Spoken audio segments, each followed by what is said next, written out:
Hi, my name is Brittany and I work at Safe Avenues in Wilmer, Minnesota. Today we're going to be going over some of the basics of confidentiality and consent to release information. There are three components to releasing a client's information. The first component is that it must be written. This is fairly self-explanatory, but what you should know is that you should obtain a new written consent from a survivor every time a new piece of information needs to be shared, or when you need to share the survivor's information with a new individual or agency. While the Violence Against Women Act requires a written release from a survivor, in reality that isn't always immediately possible. In these types of situations, you can get an immediate release from the survivor over the phone, as long as you make sure to follow up with them as soon as possible to sign a written release.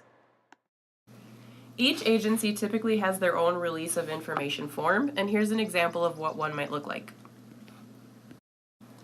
The second component is that it must be informed. What this means is that before a survivor consents to release their information, you must fully explain the consequences of the release to the survivor.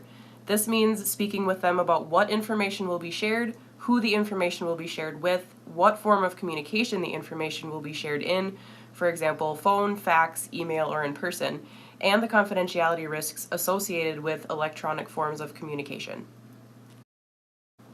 The third component is that it should be reasonably time limited. What this means is that it should have an expiration date. The release should only be for the amount of time necessary to fulfill the survivor's specific needs. So if a survivor lives several hours away and only visits your program once a month, it would be okay for the expiration date to be 30 days. On the flip side of that, if the survivor signs the release because information needs to be shared in an emergency situation rather than an ongoing collaboration, it may be only signed for 1 day. There may be times where you are required to release a survivor's information. These times would include mandated reporting or if there's a valid court order requiring the advocate to share the information. Before talking to a survivor, you should inform them of your responsibilities as an advocate to abide by confidentiality as well as your duties as a mandated reporter. In cases of extreme danger, we at Safe Avenues have developed additional questions to ask clients in case they would go missing or something were to happen to them. We ask if there would be anyone they would want us to contact to inform them that we have been working with them. Here's an example of what that form looks like.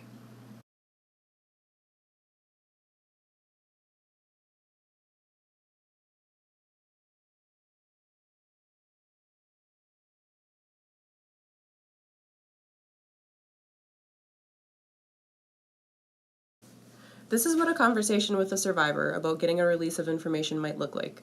Please note that any names and situations described in the following conversations are fictional. Hey Pam, so we got a fax for you from Family Services today, and in order for us to coordinate services, we're wondering if you would be able to sign a release of information. What that means is that because we take confidentiality so seriously, we are only allowed to share what you want us to, so what would you like us to share with them? I'm fine with you telling them I'm working with you guys, but would like them to call me directly if they have any other questions. But didn't we already do one of these? Well, we have a release to speak with your therapist, but we need to have a new release anytime we need to speak with a new agency or if you want any new information given to someone. Would it be okay if we told them the dates of service? They do often ask for verification of that. Yeah, that sounds fine. Great. So one last thing I want you to know before you sign is that signing this release is completely voluntary and is only limited to what you tell us we can share. Also, Safe Avenues might not be able to control what happens to your information once it has been released, and the agency or person getting your information might be required by law or practice to share it with others. Does that make sense? Or do you have any questions? Well, what exactly does it mean that you can't control the information? It can just be given to anyone? And how long does all this last? What that means is that they may have policies that require them to allow other staff members access to the information, such as duty to warn or mandated reporting. Also, every agency usually has their own confidentiality policies, and we could give them a call and ask them about that if you'd like. I think for this particular case, we could make it good for 2 days, just in case the person is out of the office. You're also able to revoke it at any time. Okay, yeah, that makes sense. Where should I sign? Our main goal as advocates is to support the survivors we help by listening without judgment and doing no harm, but we also want to empower them to make decisions, since so often they've been deprived of that right.